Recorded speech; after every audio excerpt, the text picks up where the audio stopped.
right, welcome to another episode of Botox and Burpees, the Bison 15. I have with me teammate from the Bison Bowl 2 weeks ago, our That's right.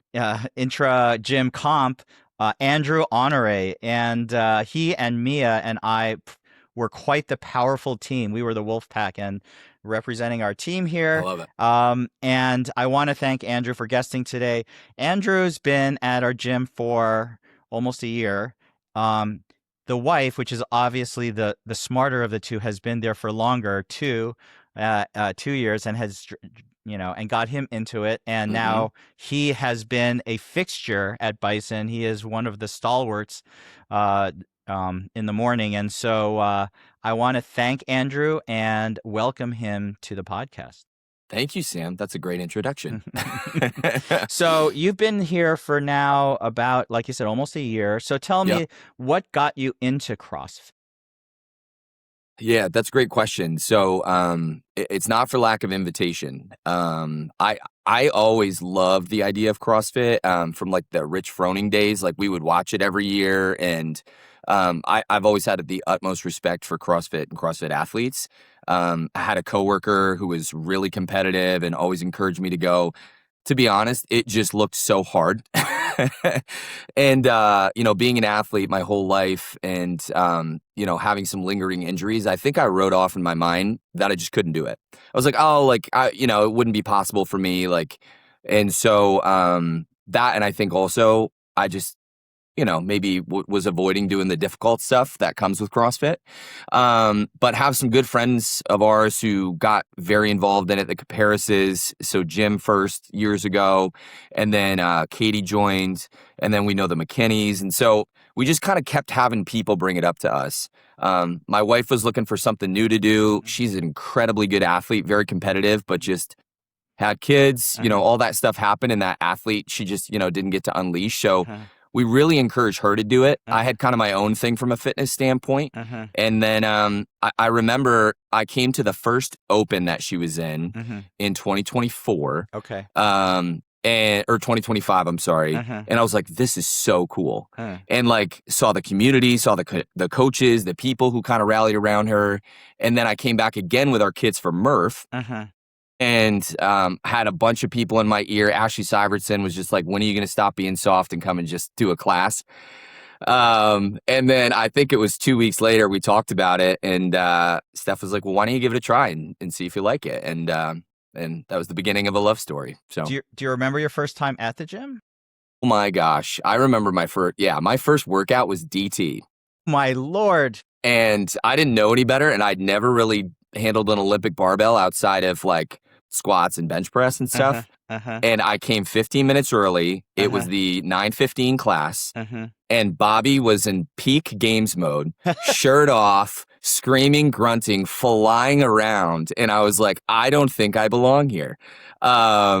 But then, it wound up being a blast and it was cool. I was able to redo that workout actually a couple weeks ago, and just to see the improvement was awesome. So, yeah. So just to remind people, DT is 5 rounds, 12 deadlift, 9 hang power cleans, and 6 push jerks. And that is, so the great thing as a programmer or as a coach is you can do it literally in one little space because it's just you and your barbell. But that barbell cycling is so brutal. It is like, especially for me, the 9 hang power cleans, after a while, I just can't even friggin' hang on to that barbell. Yeah. So that's awesome. And so at this point now, what are the movements you really enjoy doing in CrossFit, and which ones still are challenging for you? Yeah. So again, I've been an athlete most of my life, and I got in the gym I think I first got in the gym when I was in like 8th grade. Yeah. And so a lot of just like normal fundamental type movements are things that I have a lot of experience with. So those are very comfortable for me. But I learned quickly how bad my form was in some of those areas, and how a lot of the supporting muscles and stuff around that was a deficiency for me. So it's been fun to even see the things that I thought I was really good at get much better at. So I like back squats, front squat. I love squatting. Uh-huh. I have a blast doing that. I feel good because I feel strong with Uh-huh. those things. Uh-huh. And a lot of movements I've started to get better at is anything where I do get a break or a rest. So when we'll do something and I know I have 2 to 3 minutes to rebound, it's great because I'll go out too hot every time. But like those workouts are awesome. I think the limiters for me right now are really just kind of working on the engine a little bit.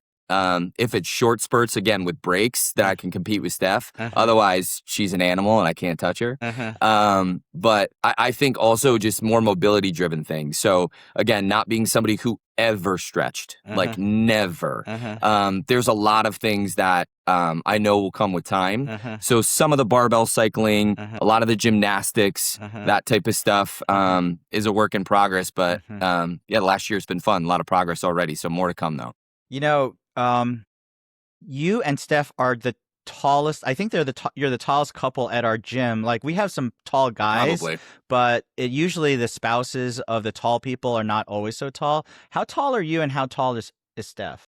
Yeah, so I'm 6'2", Steph is 6'1". Yeah. And yeah. Yeah. And so what is your athletic background? Because you clearly have done athletic stuff your whole life.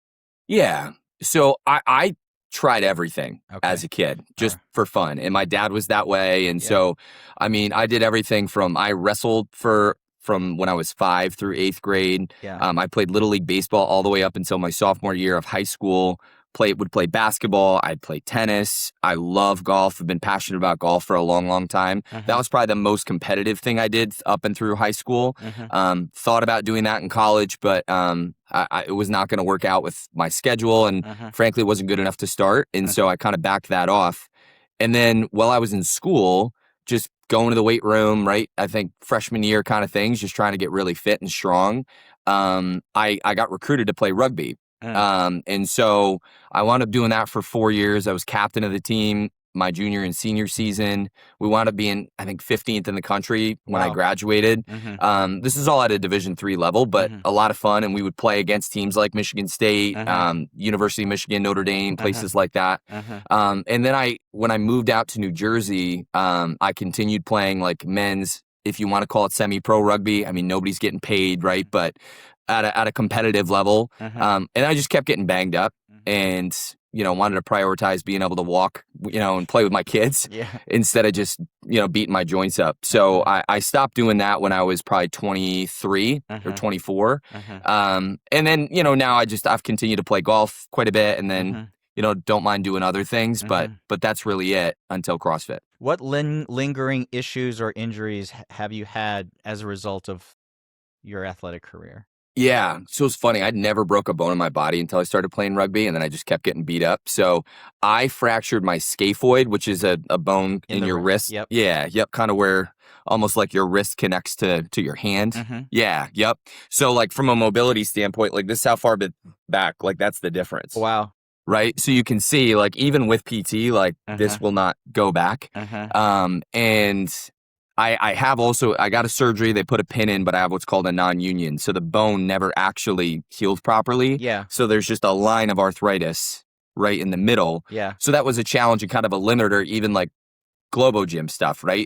My wrist would always be sore. Right. But then fast forward to CrossFit, all these things I thought I could never do. My wrist has never felt better in my life Wow. than it does actually doing CrossFit. So the wrist was the biggest thing for me. Yeah. I think I like sprained and tore some stuff in my knee. Nothing I ever had to have surgically repaired. Yeah. Broke my nose and had a bunch of concussions. So just, made me stupider. But nothing else like that. That was too bad. The wrist was probably the biggest thing. Yeah. I know.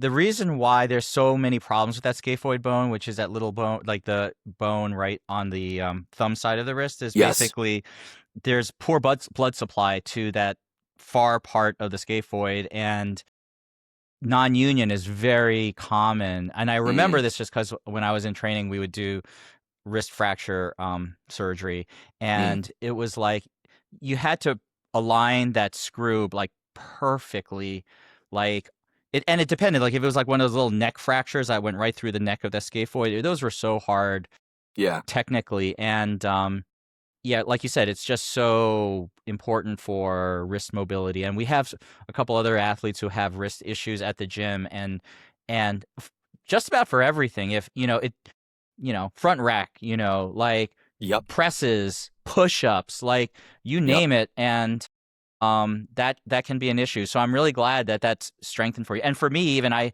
always wear a lot of wrist support because my Yeah. wrists suck ass anyway. But yeah, so I totally get that. Now you grew up in Michigan, I did. and I know. I mean, I see your Spartan logo behind you. But where did you go to college? Yeah, so I went to a small like Division III liberal arts school called Calvin College. Oh It's yeah. now Oh, Calvin University. yeah, yeah, yeah, yeah, yeah, yeah, yeah, Yeah, so that was kind of a local feeder from I grew up going to private school and a lot of like the Christian schools in West Michigan. yeah. I'm Dutch, and so it's got a lot of connections to Dutch heritage and things like that. So it's one of those places that a lot of kids just back their way into. Small 4,000 person school. Would you go up to the UP every summer and hang out and stuff like that? So I would not. I have been up to the UP, but yeah, it's like 3.5, 4 hours away. And so my parents, we were very blessed. Like later in life, my parents bought property on a lake, Yeah. not too far away. Yes. And so yeah, they had a little cottage there, and that was their summers. That's what every Michigander does. They just find That's it. a cottage by a lake and they go water skiing, they hang out on Yep. boats, and they just like totally chill because You those could No, I was going to say you can afford 2 houses with the cost of living and the property taxes in Michigan. That's right. A little different out here. Yeah, and that time is really important because the summers are so freaking short in Michigan. Those winters are so Yeah. brutal. I think they appreciate it more just because of that, actually. So 100%. Yeah, like my wife and I, so Steph and I will joke that like 4 months out of the year, it's one of the coolest places you could ever go to, Yeah. and then it's miserable outside of that. But So what brought you into New Jersey then? Steph, actually, Yeah. so her and I met. Crazy story, but the short version is we met at a Christian youth conference in North Carolina between our senior year of high school and our freshman year of college. So she was actually enrolled at the College of New Jersey. I was enrolled at Calvin, and we met when we were there, and then kind of went our separate ways. And then I shot my shot on Facebook Messenger. Oh, really? And yeah, and then the rest is history. It's actually our 13-year anniversary today. Congratulations. Yeah. I don't want to keep you from celebrating. No, it's good. We celebrated yesterday, so we'll that's- keep the festivities going today. That's really nice. You might be one of the only few people I know who actually like had a long-term permanent relationship from a Facebook Messenger exchange. That's Yeah, before dating apps, before iPhones Yeah. and all that stuff. yeah, that's very quaint. It's like in between the bar scene back in the day and then like all the dating apps now. Like there was this little millennial kind of dating environment where people would use AOL, IM, and Facebook and all these other types of messaging apps, which is kind of cool. It's crazy. And I always like tell people, I was like, I'd love to give you dating advice. I said, but like I met my wife when I was 18. So like, I can't really relate to having to navigate the dating scene in your 20s. So what time do you work out now during the day? Yeah, good question. So, Steph and I, part of the conversation we had, I had historically always worked out at like an LA Fitness or something like that during my lunch hour at work. And that was easy for me to sneak away, get in kind of a 30-minute pump, and then, go back to the office. Obviously not realistic with CrossFit classes, right? And so I historically, I'll probably go 3 to 4 days a week to the 6 a.m. That way I can be home, shower, get to work and stuff at a decent time. And then on my work from home days, or if schedule, doesn't allow and Steph's flexible, then I'll sneak in like a Wednesday lunch class like with Liz. And then again throughout the week, like last week, I think Monday, Tuesday, I did later classes and then mixed it up. So yeah, usually 6 a.m. though. Steph is good.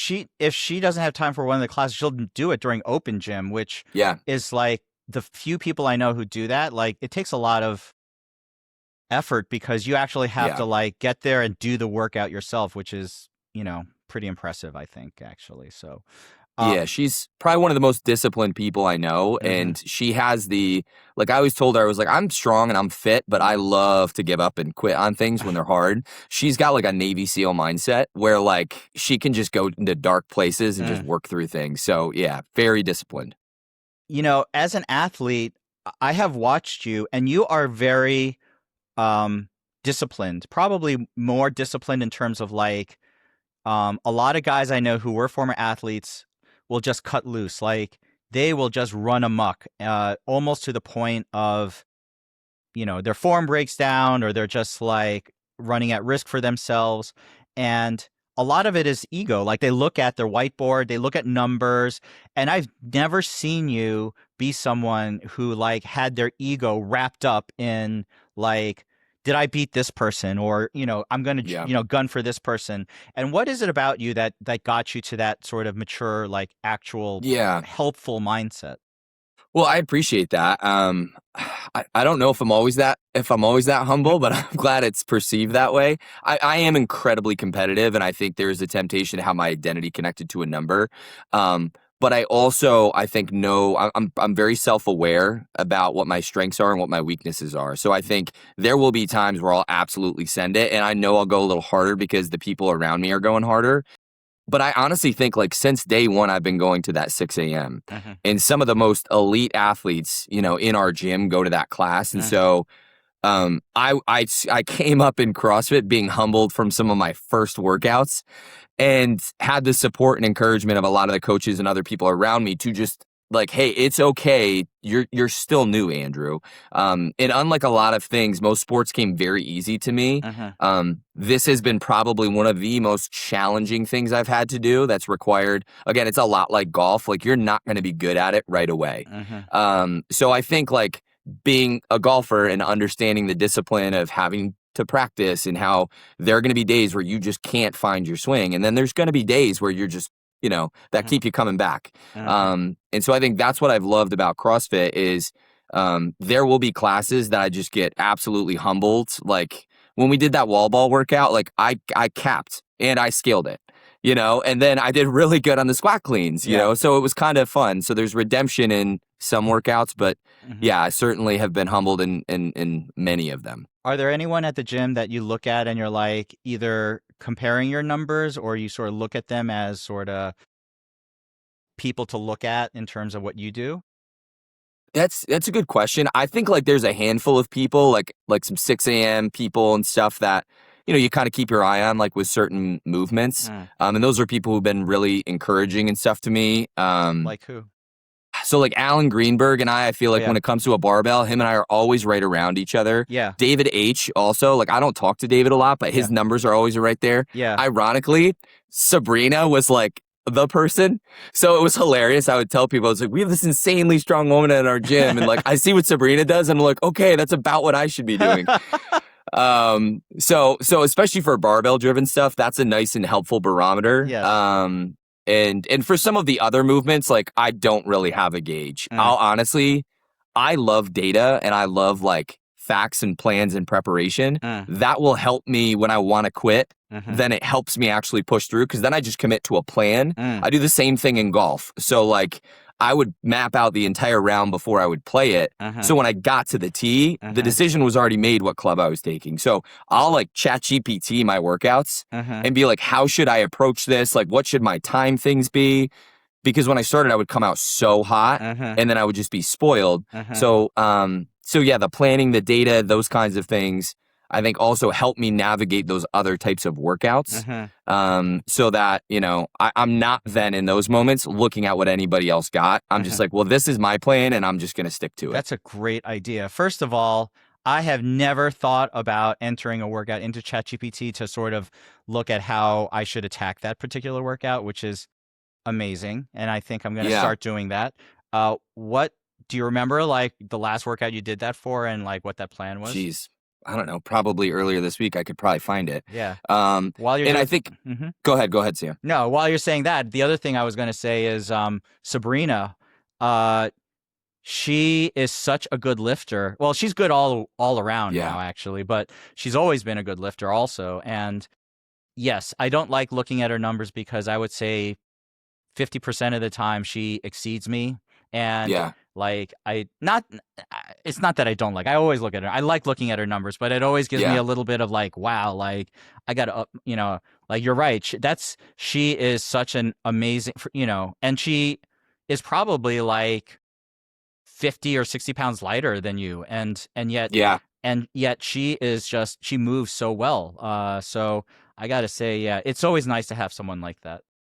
Yeah, and again, it's funny, like, I don't even know if she knows that I'm on the same planet that she is, right? Like, but it's just, again, you Yes, kind of see the names and the scores and like yes. those types of things. I think that's great. Yeah, and I Yeah, think, and same with David H. He's a taller guy like you, yeah, and so it's nice to have people like that. And I have people like that too. I have told people who they are when I do look at them. But you're right. A lot of people don't even know that, like, I'm looking at their numbers. So it's kind of funny. The whiteboard, you got to watch out because you might be serving as either like a secret, I don't want to say competitor, but maybe a benchmark for for someone. sure. And Yeah, maybe people look at your numbers or Steph's numbers, or yeah, so it's like, I think we always go back and forth about, like, is writing numbers good on the board? Is it bad? yeah, Like, and ultimately, I think it's good if you use it the way it's supposed to be used. Like I said, it's always a mirror about, it reflects your thinking. And if you think of it negatively, it's probably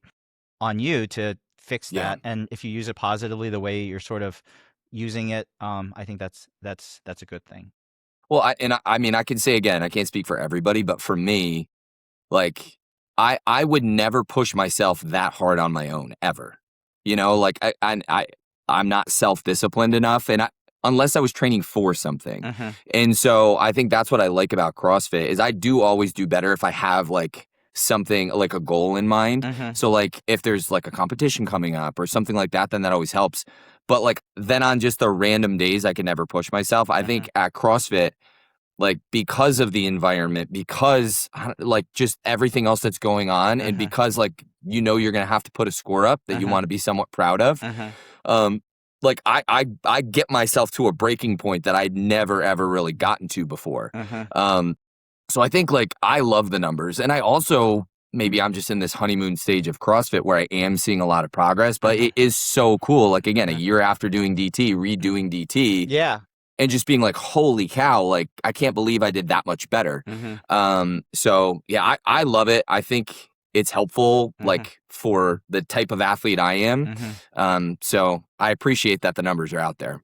Did you pull up a ChatGPT pacing for yourself there? Yeah. So like, for example, Yeah. and it's funny because like I always like check stuff too. Like she is, I think she's probably one of the strongest women on machines, like in Mm-hmm. our entire gym. Yeah. But like, and this is very conversational. So this was when we had the 1,000-meter row. Okay. So we did the hopper workout from the games. Yeah. Yeah. Yeah. So I basically plugged it in. And now the one thing that I would say I also love about using ChatGPT, this wasn't intentional, I backed my way into it, Yeah. is now like I've put enough data and then I'll put my results in there Yeah. that now it can give me more accurate information. Hey, Andrew, because I know you're strong here, because I know these are your limiters, because I know this is your 400-meter time, or Right. this is what you're training for, Right. it It like customizes fleshes it all better. that out. Yeah. Yeah. That's It's better. Like, since we know you can do X amount on this barbell. Like, yeah. wow. So it helped me come up with a pacing strategy for the row, for example. Okay. So there's a 1,000-meter row followed by 5 rounds of you could pick a pull-up scheme and then Right. you could pick a weight, right? Yeah. So then For the push jerks. exactly, Right. yep. And so then the recommendation was to go lower on the pull-up volume because it knows that my pull-up volume is a little bit of a challenge. Right. And that was my first rip, actually, was in that workout. Really? Oh, yeah, wow. I know. I was so proud. I'm one of you guys now. But like, so that helped. And then it gave me like a round by round breakdown of how long I should try to do each round. So again, I could, it's not gospel for me, but it helps me be like, okay, so this is my pacing on the rower, which is really helpful. Which was it? What was it? It said like between 2 and 205. Okay. And I think I wound up rowing about 155. That's really good, actually. I mean, for 1,000, 5. Yeah, that's impressive. But it was like, hey, pull the dampener back to like 4 to 5. Yeah. And like, so things like that were really helpful. Which is what a good coach would actually probably tell you. Like, yeah, you got to like ease up on it because you got to, not make each stroke so hard to do. So, yes. Yeah. Wow. And I love like cue driven things. And Yeah. I think I can't say enough things about like the CrossFit Bison coaches. Like like the cues I get from them, like I try to almost like ask for a cue every time I'm doing something when I'm having a challenge, and then I'll get that from ChatGPT. Like, but in that it said, you're going to roast your shoulders basically in biceps in this workout. Right. So try to drive as much as you can with your legs while you're doing the row. Yep. And I wouldn't have thought of that. Right. And I'm a upper body dominant athlete because I'm learning how to use my legs better. So that's just an example, but like, I think that saved me a lot in that workout and helped me perform a little bit better. Did you perform close to target, your target time on that thing? Yeah. So they said like between like your overall target time should be between 13 minutes and 14:10, depending on how I did each round. I think I got 13:46. Wow, that's amazing. So it was super. I mean, it's like accurate too. Yeah. But that's pretty cool. I think more of us should probably do that. And like you said, the more it knows you, the more accurate the recommendations can be. And honestly, I think as coaches, I have done that as a coach looking at workouts and, usually mostly to give me ideas for like warm up and stretches. Yeah. Cause like you start running out of ideas and you need variety. You can't just keep doing the same pigeon pose and like, whatever over and over again. So, listen, any resource you have as an athlete or as a coach, like, especially in CrossFit where you have so many different movements and so many different iterations of workouts that like it is hard sometimes to like distill down what the stimulus is going to be and what you have to look out for. So and giving you a target number is awesome too, because totally. Yeah, like how many people, including me, go out too hot? Like always. And to try to figure out your round time and stick to a plan. Like we do that for the open a lot, but we don't necessarily do it for every workout. And this probably trains you better for that. So that's a great idea. Did you come up with that yourself? You just said, let me try pulling it in. I mean, yeah, we use AI so much now for work, like in the job that I have. And so I was just like, I should really apply this to CrossFit. And specifically because I'm not an expert at CrossFit and like I'm not an expert at what I'm capable of.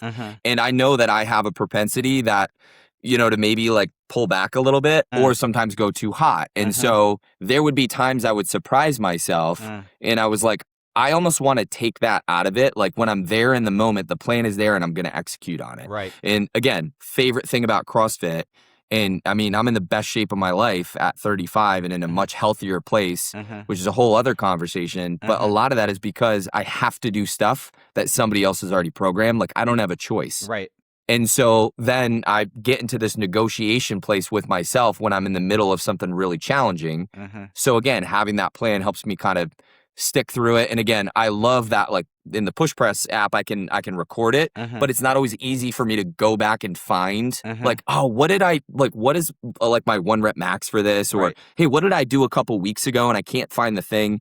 So it kind of captures it here. And again, helps me plan for future stuff. So what have you done in terms of the other aspects of your life? I know you have young kids, so you're like, how's sleep, how's nutrition, how's everything else with, that sort of governs your health? Yeah, that's a good question. So, my kids are 9, 6, and 3. So we're in kind of a fun, crazy season with that. Thankfully, Steph is a very, always been a nutritionally focused, like, cook. And so, we have plenty of cheats and stuff. I mean, I always joke, like, I work out so that I can eat and drink whatever I want. So many of us. But then I also like started to actually experience like the toll that would take when I'd wake up and try to do a 6 a.m. workout. I was like, the later I'm staying up, then I'm kind of garbage tomorrow. Or so, I mean, I cut back drinking quite a bit, especially during the week.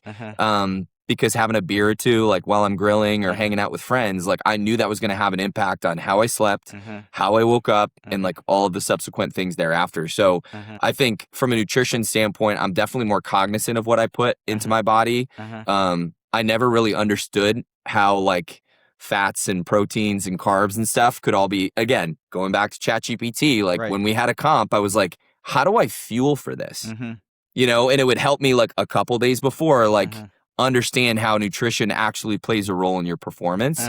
And so I think there was a lot of little things like that that have been kind of subtle changes that we've made. But it's cool that we do it together because we're both on the same page with it, What made you decide to do this in-house comp? This is the first comp you've ever done, right?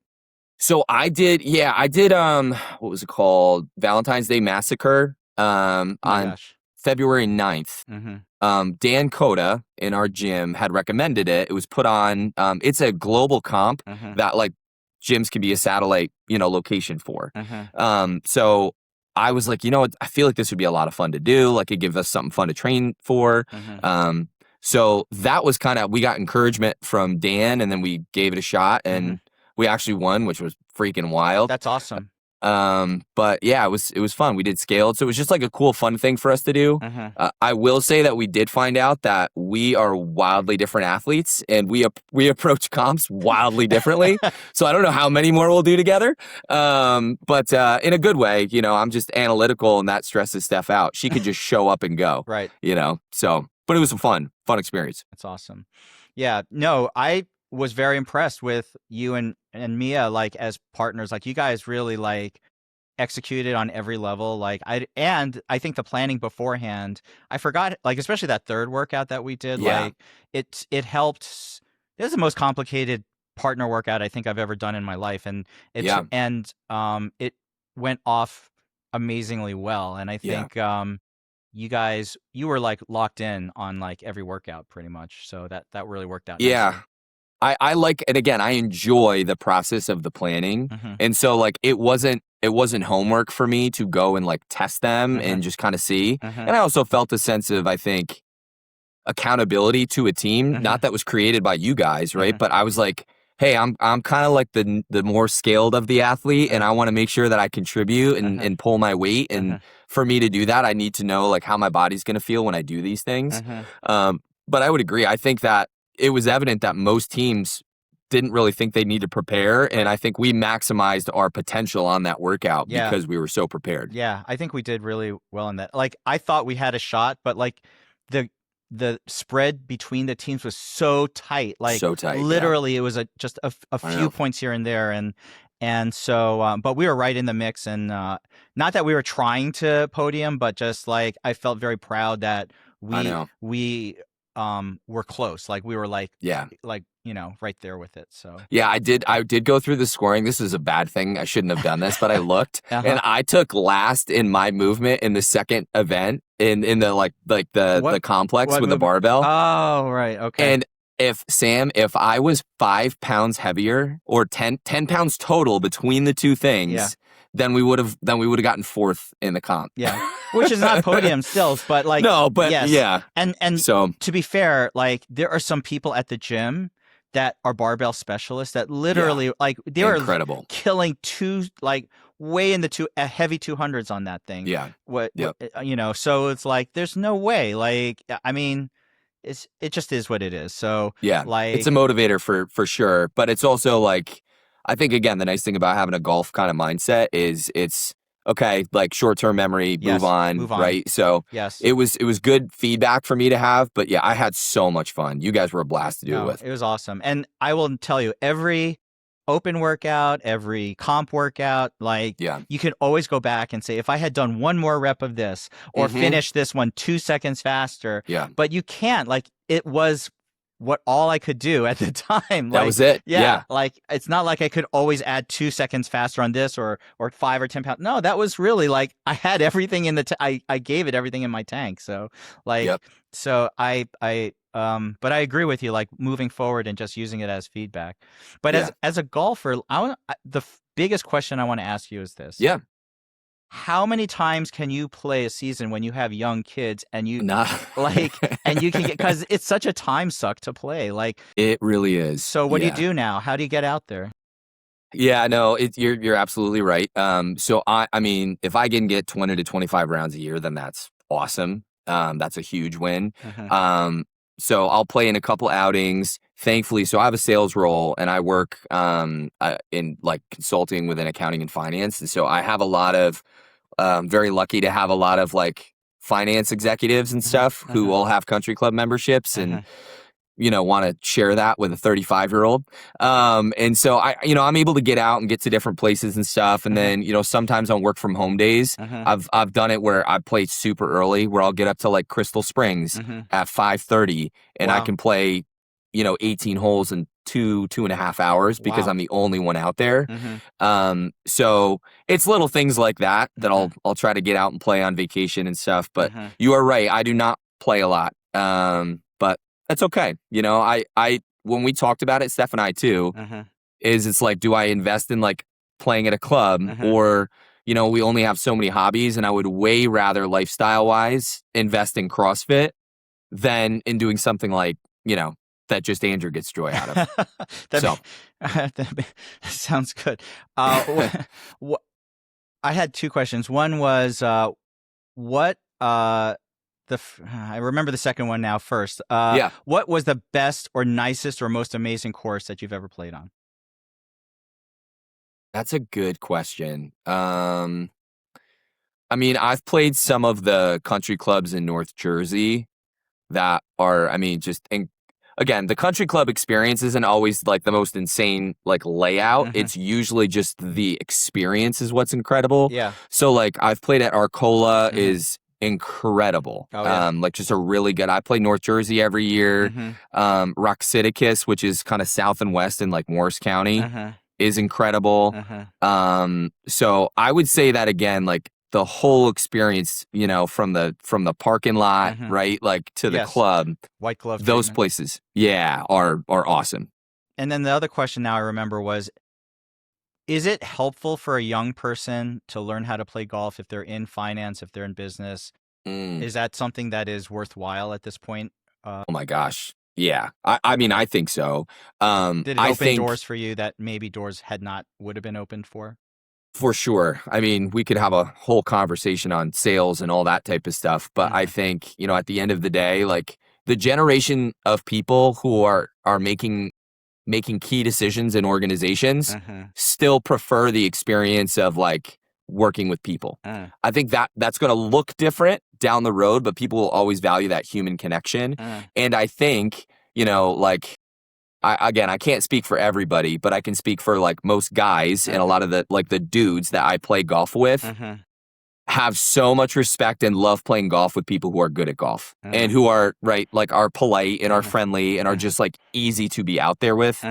I think the best thing about golf as an activity is there's more than one way to like what you can get out of the experience. So you can go there and try to break a course record, right? But you could also go and you just have a couple drinks, listen to music and relax. And all that can happen within the same foursome. So I think I've been able to learn how to adjust to the people I'm playing with. So there will be people I play with that like want to play for money and like, they'll invite me to like member guest things.